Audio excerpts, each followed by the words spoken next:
Salve, salve família vascaína! Sejam bem-vindos aqui ao canal, sejam bem-vindos a mais um vídeo trazendo informações importantes sobre o Vasco.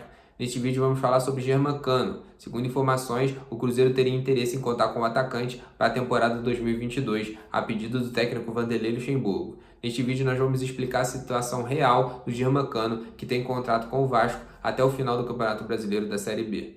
Vamos mostrar para vocês também um vídeo do jornalista Mauro César Pereira, do UOL Esporte, onde ele comenta sobre o tamanho da torcida do Vasco, que foi muito discutido nessa semana, depois dessa recepção calorosa da torcida do Vasco em Aracaju. Se você está chegando agora, eu já te convido aí para você se inscrever, ativar o sininho, poder fazer parte aqui da nossa família de vascaínos. Você vai ficar ligado em tudo que acontece no Vasco. Nós trazemos vídeos aqui diariamente. Bom, e vamos começar falando um pouco sobre o tamanho da torcida do Vasco. Muitas vezes essas pesquisas mostram o Vasco na 5ª colocação, muito atrás de Palmeiras e São Paulo, e ali empatado com Cruzeiro e Grêmio. Eu acho isso um absurdo. A gente sabe que Grêmio e Cruzeiro são times que tem torcida somente nas suas regiões, e o Vasco é um time que tem torcida no Brasil inteiro. Então eu não entendo muito bem essas pesquisas. Então isso ficou muito confuso aí também, depois dessa recepção calorosa da torcida do Vasco em Aracaju, onde ficou muito marcado aí. E o Mauro César, ex-jornalista da ESPN e agora atualmente no UOL Esporte, comentou um pouquinho sobre isso. Eu vou soltar o vídeo para você. Confere aí. É uma semana muito bacana, né? Da comunhão da torcida com o time, né? Foi muito bacana segunda-feira o jogo contra o Goiás, a vitória, a maneira como aconteceu, com a volta da torcida a São Januário e todo o roteiro, né? Até Aracaju, a chegada, a vitória e tudo mais. O Vasco tem 3 vitórias seguidas agora, né? Uma delas ficou jogando metade da partida com um homem a menos, que foi contra o Brusque. A vitória sobre o Goiás é importante, porque o Goiás é um time que briga muito para subir. E agora, fora de casa, conseguindo outro resultado contra o Confiança. O Vasco está, de novo, próximo aí de brigar pelo acesso, né? Se aproximou de novo lá do grupo dos 4, tem tempo ainda para se recuperar, mas tem que continuar vencendo os jogos. Vinha até jogando melhor, mas tomando gols no final. Foi assim com o CRB, foi assim com o Cruzeiro, né? Aquele jogo maluco lá, terminou 2-1, mas terminou 1-1, na verdade. E agora tá na briga de novo. O time já mudou a forma de jogar, o Diniz conseguiu já alterar drasticamente o comportamento da equipe, está dando resultado. Uma tentativa do clube, da torcida, do próprio técnico de se reencontrar, né? Encontrar um caminho. E a torcida do Vasco é imensa, né, gente? O Vasco tem uma torcida... Eu sempre digo isso, eu não consigo entender muito bem esses números de pesquisa e de torcida que colocam o Vasco tão abaixo ali de Palmeiras e São Paulo. Não sei se o Vasco tem menos torcida que Palmeiras e São Paulo nacionalmente, sinceramente. E ainda mais porque foi empatado com o Cruzeiro, com times que têm torcida muito mais regional. O Vasco tem torcida pelo Brasil inteiro. Brasil inteiro. Mas as pesquisas são feitas sempre calçadas numa outra pesquisa e setorizadas muito em municípios paulistas, né? Não sei até que ponto isso traduz a realidade. O que a gente vê é outra coisa. Quantos clubes chegam no Nordeste e são recebidos da maneira que o Vasco é recebido? Isso não, vivendo o 4º rebaixamento. 4 rebaixamentos na história do Vasco.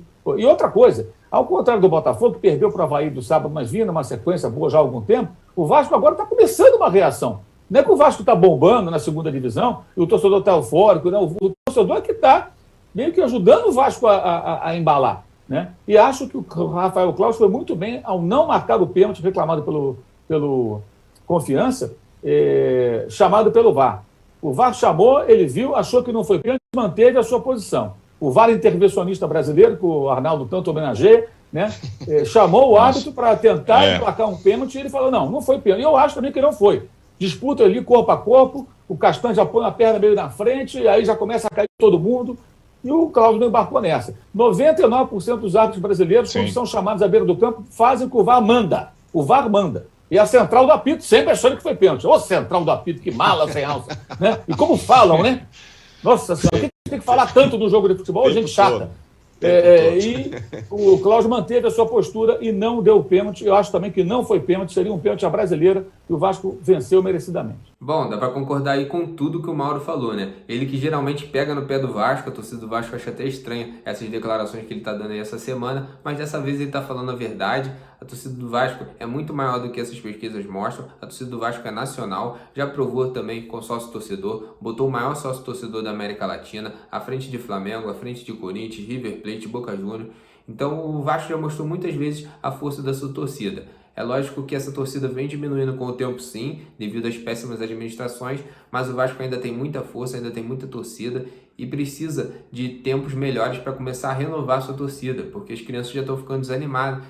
Tá difícil muitas vezes dos pais convencerem os filhos a torcer pro Vasco, graças a esses péssimos dirigentes que a gente tem no nosso clube, que é tão grande e que tem uma torcida tão grande aí por todo o Brasil, tão apaixonada.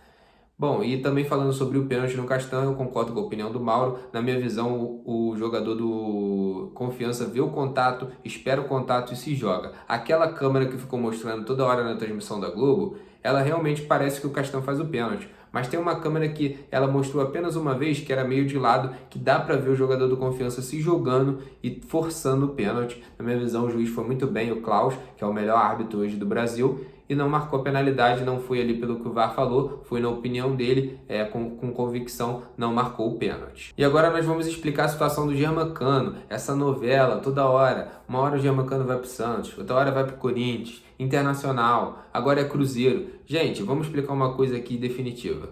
O Germancano fica no Vasco até o final da temporada e quando acabar a temporada, se o Vasco subir, ele vai dar prioridade de renovação para o Vasco. Os amigos do Atenção Vascaíno já foram atrás do empresário dele, isso já foi conversado, ele tem um acordo com o Alexandre Pássaro e com o Vasco. Germancano está bem no Rio de Janeiro, o empresário gosta da relação ali com o Vasco, Germancano está feliz no Vasco, gosta muito da torcida, se sente em casa em São Januário, mas tem o seguinte, Germancano não quer jogar mais uma temporada na Série B. Ficou acordado o seguinte, se o Vasco subir, vai ficar para o final do ano a renovação. É lógico que o Germancano vai ter outras propostas em mãos, mas ele vai dar 100% de prioridade ao Vasco. O que isso significa basicamente? Se alguém chegar com um salário de 1 milhão, vamos supor que o Corinthians chegue com um salário de 1 milhão, vai ficar difícil do Vasco competir. Aí provavelmente ele vai embora. Mas se alguém aumentar ali o salário, por exemplo, cheguem com um salário de 500 mil, aí o Vasco vai poder cobrir ali talvez um 500 mil valeria a pena pelo atacante que para o Vasco jogar a Série A. Aí ele daria prioridade para o Vasco. Mesmo que o Vasco pague um pouquinho menos, de repente 450, 400 mil, ele vai dar prioridade para o Vasco, porque ele está feliz no Rio, gosta muito do Vasco e ficaria no Vasco. Então é basicamente isso. Se alguém chegar com muito dinheiro, o Vasco não vai poder cobrir. Se alguém chegar com uma média ali que o Vasco consiga pagar, o Vasco vai manter Germancano e ele vai renovar com o Vasco, vai dar prioridade para o Vasco, mas isso tudo depende do Vasco subir para a Série A. Mais importante, independente de Germancano, independente de qualquer coisa, é o Vasco voltar à Série A do Campeonato Brasileiro. Então essa é a situação. O empresário do Germancano já falou, não vai negociar enquanto ele estiver jogando a Série B. Ele está 100% focado em fazer o Vasco subir e voltar à Série A do Campeonato Brasileiro. Então essa é a situação do Germancano. Vamos ficar tranquilo, torcedor. Eu acredito que vai dar tudo certo. O Vasco vai subir e Germancano vai renovar e a gente vai vir forte na temporada de 2022 e vamos tentar aí brigar por coisas mais altas na temporada, não passar sufoco no Brasileiro, tentar chegar numa semifinal de Copa do Brasil, vamos tentar brigar de alguma forma. Então, que o Vasco possa se estruturar, fazer uma temporada de 2022 melhor e o Germancano fica, eu acredito, e vai dar tudo certo para o Vasco. E falando um pouquinho aqui de campeonato, o Vasco segue na briga pelo G4, está a 5 pontos dos 4 primeiros colocados, pode terminar essa rodada a 2 pontos do G4. A gente espera que ocorra isso, que os resultados sejam favoráveis e o Vasco consiga se aproximar ali do G4, para quem sabe talvez na próxima rodada a gente já possa até entrar. Então é uma esperança, eu não acredito que na próxima rodada a gente vai entrar, mas eu acredito que o Vasco possa somar 3 pontos agora contra o Sampaio Corrêa. Depois tem um jogo importantíssimo contra o Coritiba em São Januário, onde a torcida tem que ir em massa para apoiar. Talvez poderemos ter 11 mil torcedores em São Januário. Então o Vasco segue firme, segue na luta. Eu acredito muito que o Vasco possa embalar aí uma vitória contra o Sampaio Corrêa fora e outra vitória em casa contra o Coritiba. Eu acredito nessas 2 vitórias, vamos embalar. O time está invicto, o time com o Nenê é outra cara. O Fernando Diniz também botou seu estilo de jogo ali no Vasco e tá dando certo, tá dando resultado. Eu sei que tem muita gente que não gosta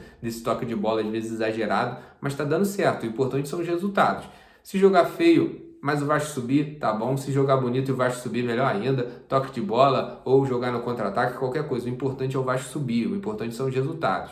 A gente fala que cada técnico tem o seu estilo, mas o que conta no final é o resultado, não tem jeito, não adianta também jogar bonito e perder, jogar bonito e ficar na Série B. Então, o importante é o resultado, eu acredito no trabalho do Fernando Diniz e o Vasco segue nessa pegada aí em busca do acesso. Lembrando que o aproveitamento do Fernando Diniz desde que chegou, aproveitamento de líder, é melhor do que o do Coritiba. Em 5 jogos ele empatou 2 e venceu 3, então o time está no caminho certo e a gente espera que continue e que dê tudo certo para o Vasco nessa Série B, a gente possa voltar tranquilamente, tranquilamente não vai ser, né? Porque a gente já está ali numa situação um pouco difícil. Mas a gente espera voltar ali. Quem sabe a gente não dá uma arrancada de vitórias ali e a gente consiga até voltar antes. Seria muito ruim deixar para a última rodada contra o Londrina fora de casa. Se o Vasco conseguisse voltar ali com 2 rodadas de antecedência, seria uma maravilha para a gente aliviar um pouco o coração do torcedor. Mas a gente sabe como são as coisas no Vasco da Gama. Geralmente é tudo mais sofrido um pouco. Bom, torcedor, então esse foi o vídeo. Se você gostou, deixe seu like, se inscreva aí no canal, ative o sininho para poder receber os nossos próximos vídeos. E é isso. Eu vou ficando por aqui e até o nosso próximo vídeo. Valeu!